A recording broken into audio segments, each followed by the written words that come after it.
E aqui nós vamos ver as 3 dores de Jesus. Vocês já repararam nelas? São espetaculares. A primeira dor é a dor da rejeição e do desprezo.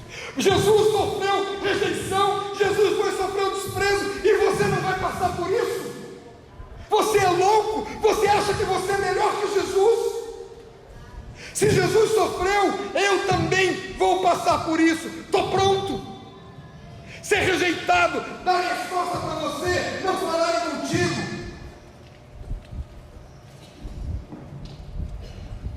Por isso, preciso me encher da verdade. Por isso, preciso me encher da verdade. Hebreus 5, 7 e 8. Hebreus 5, 7 e 8. Ele, Jesus, nos dias de sua carne, tendo oferecido forte clamor e lágrimas, e orações e súplicas a quem o podia livrar da morte, tendo sido ouvido por causa da sua piedade, embora sendo filho, aprendeu a obediência pelas coisas que sofreu. Preste atenção, forte clamor e lágrimas. Ele clamou de verdade, ele chorou de verdade. A quem podia livrar, aprendeu a obediência pelas coisas que sofreu. Arreda qualquer mentira que não há sofrimento.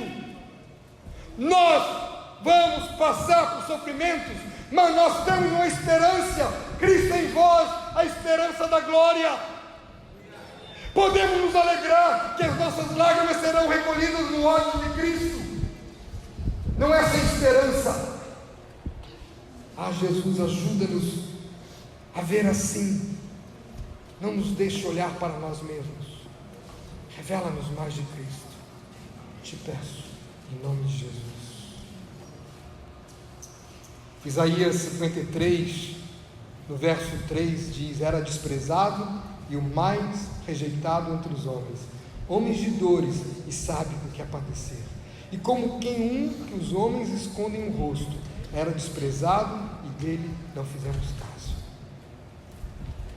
Teve uma irmãzinha em Salvador, escandalosa, espaçosa, toda grandona, toda tatuada, aquela Cecel, ela me chamava de Cecel, aquela meus berros, eu não sabia onde me enfiar, porque não era assim. Eu sou escandaloso, mas eu sou homem, mas uma mulher escandalosa me deixa completamente constrangido, e ainda mais quando está se falando comigo, e eu fico todo perdido. E essa garota se converteu, e ela foi rejeitada no meio da igreja, porque ela era muito diferente da casinha. Ela estava fora da casinha, ela nunca andou na casinha, e ela se afastou. Nós fomos atrás, buscamos essa menina, e ela foi rejeitada novamente. E ela foi parar no candomblé. Ele disse: não, candomblé não, esse não tem condição. Pode ir para qualquer congregação do Senhor, mas para candomblé não. E nós fomos e resgatamos essa menina. Essa menina mora fora de Salvador, mas ela teve que aprender o que era rejeição. Eu tive que dizer para ela: qual o teu problema de sofrer rejeição? Por que essa frescura de não aguentar uma rejeição? E tive que dizer para a galerinha: do jeito que vocês estão, vocês vão parar todos no inferno. Vocês estão rejeitando uma filha de Deus. Mas eu não posso esquecer, nem deixar de lado. Eu não posso obrigar ao outro a ser do meu jeito. Ele tem que ser do jeito de Jesus. Ele tem que ser como Jesus. Segunda dor de Jesus: a dor da solidão, a dor da separação. A gente vê essa dor quando ele está no Getsemane, chorando e sua sangue. Isso se chama hematitrose. Ele sua sangue de desespero, porque ele sabe que o pai não podia estar olhando para ele, que o pai daria as costas para ele, que o pai se afastaria. Por isso ele clama: Deus meu, por que me desamparaste?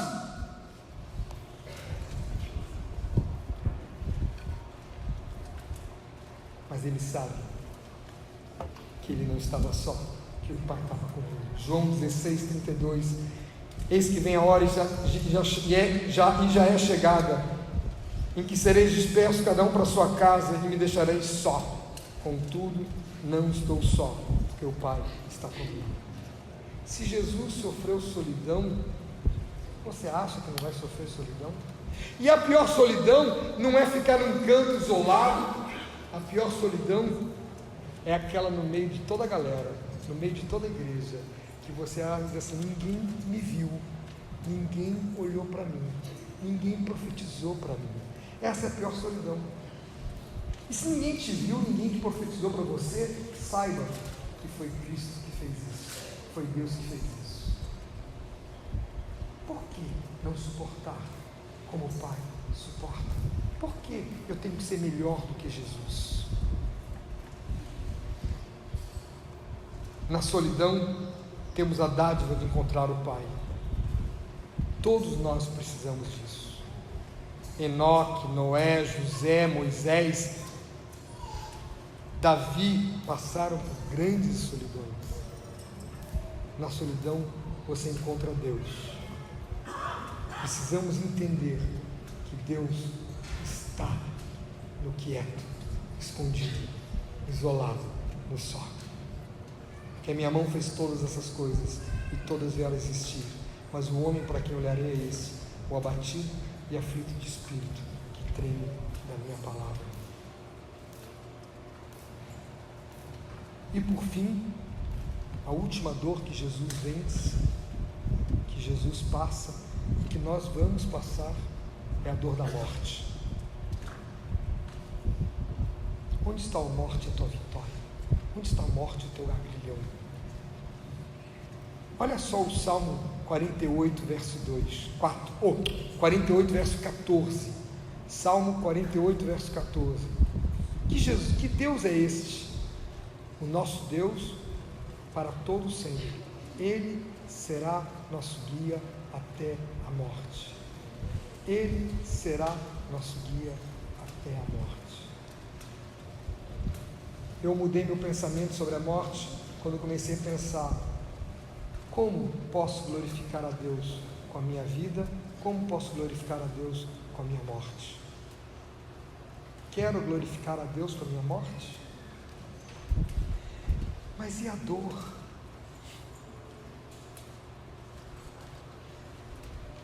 Eu estava em Manaus em 2013, cheguei para fazer um casamento em Manaus, e na manhã do casamento recebi a notícia que minha mãe faleceu, e que minha família toda não iria fazer o funeral enquanto eu não chegasse em Rio de Janeiro, no Rio de Janeiro. Eu tinha acabado de pousar em Manaus, e foi uma viagem muito curiosa para mim, porque eu sou tecnológico, vocês sabem disso.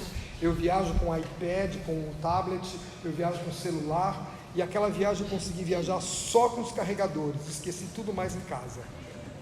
Não tinha nenhuma tecnologia, eu não tinha nada, eu sou todo tecnológico, e eu estava totalmente perdido. Meu roteiro de casamento, tudo estava nos meus papéis, nos documentos, no meu tablet.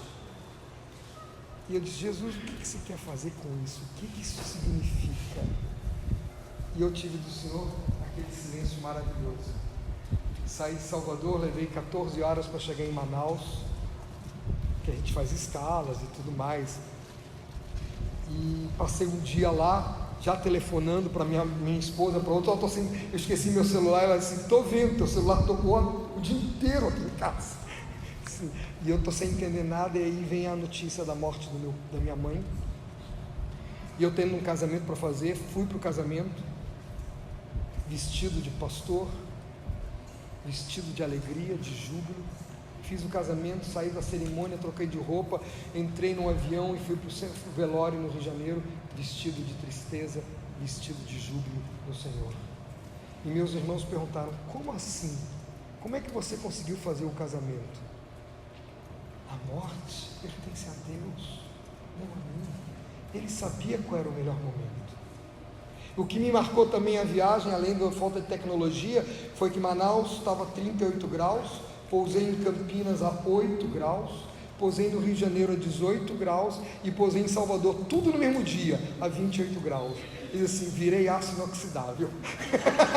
Eu vou ter que rir de mim mesmo. E eu estava com a roupa que eu estou usando, desse estilo: calça jeans, uma camiseta, batendo um queixo de frio lascado. Porque Manaus não faz. Jesus, obrigado, porque tu és soberano. Porque Ele vive, posso crer no amanhã. Porque Ele vive, temor não há. Pois eu bem sei, que a minha vida está nas mãos do meu Jesus, que vivo está.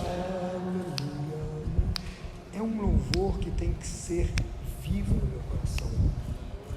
Vamos ler alguns textos ainda sobre isso aqui. Hebreus 2, de 8 a 10, 14 a 15. Hebreus 2, de 8 a 10 e 14 a 15. Todas as coisas sujeitaste debaixo dos seus pés. Ora, desde que lhe sujeitou todas as coisas, nada deixou fora do seu domínio. Agora, porém, ainda não vemos todas as coisas a ele sujeitas.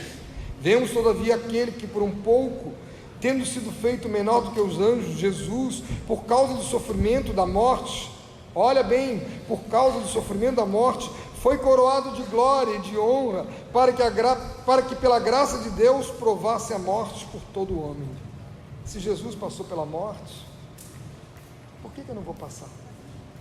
Eu vi a morte do meu pai, vi a morte do meu filho, vi a morte de um filho, meu filho número 3 morreu. Por que a gente... E olha, eu vou dizer para vocês, enterrar pai e mãe é muito mais fácil do que enterrar filho. Enterrar filho não é fácil, mesmo que tenha sido só 9 horas e meia de vida, mas foi tão interessante, porque ele precisou receber nome, precisou ter guia, certidão de nascimento, certidão de óbito, guia de sepultamento, caixão, teve toda aquela ladainha toda, que é um trabalho insano, porque não faz sentido para a nossa cabeça, no meio da dor. E Deus pergunta para mim: você sabe por que você deu o nome dele de Esdras? Meu filho se chamou Esdras. Eu disse: não. Leia o significado de Esdras. E Deus me mostrou: Esdras significa socorro de Deus. E Deus me disse: meu socorro só vem pela morte. Todo meu socorro vem pela morte. Que júbilo veio no nosso coração a saber que precisávamos da morte de um filho para poder contemplar a adoção de filhos. Levamos mais de 20 crianças em adoção na igreja de Salvador, porque precisou morrer um filho, precisou trazer angústia, dor, para a gente poder aprender. Versículo 10: porque convinha que aquele por cuja causa e por quem todas as coisas existem, conduzindo muitos filhos à glória, aperfeiçoasse por meio de sofrimentos o autor da salvação deles. Versículo 14: visto que os filhos têm participação comum de carne e sangue, desses também ele igualmente participou, para que por sua morte destruísse aquele que tem poder da morte, a saber, o diabo, e livrasse todos que pelo pavor da morte estavam sujeitos à escravidão toda a vida. Você tem medo da morte? Jesus venceu a morte. Porque Ele vive, posso crer no amanhã. E aí, então eu estou livre da morte. O que é um câncer? Não é nada para Deus. E se Ele quiser me levar com câncer? Agora, mês passado, sepultamos uma irmã em Salvador que fez 97 quimioterapias. Ela sofreu com câncer por 17 anos. E a filha dela, de 16 anos, estava no funeral. Linda, como sempre, cheia de Jesus, e ela acabou com a gente. Ela acabou com a alegria que ela estava. Ela disse: não digam, queridos, não digam, ela dizendo, não digam, queridos, que minha mãe morreu de câncer. Ela não morreu de câncer, porque os médicos disseram que ela ia morrer já 10 vezes, e ela nunca morreu. Ela morreu porque chegou o tempo dela estar nos braços de Jesus. Que coisa melhor. Vai, minha mãe, vai para os braços de Jesus, toma conta da glória. E eu fico com medo disso. Como posso ficar com medo disso? Eu tenho que me alegrar. Eu tenho que me alegrar. Eu tenho que estar cheio da graça de Deus. Aleluia. A morte é um fato da vida impossível de escapar. A morte é implacável, ela vem com frequência e sem aviso, e golpeia sem misericórdia. A morte inexorável, inflexível, não pode ser enganada, subornada, lograda, superada ou iludida. A morte é indiscriminada, ela pega o jovem e o velho, o pobre e o rico, o doente e o saudável, o ímpio e o benevolente. A morte é universal, todos no fim sucumbem à sua escuridão.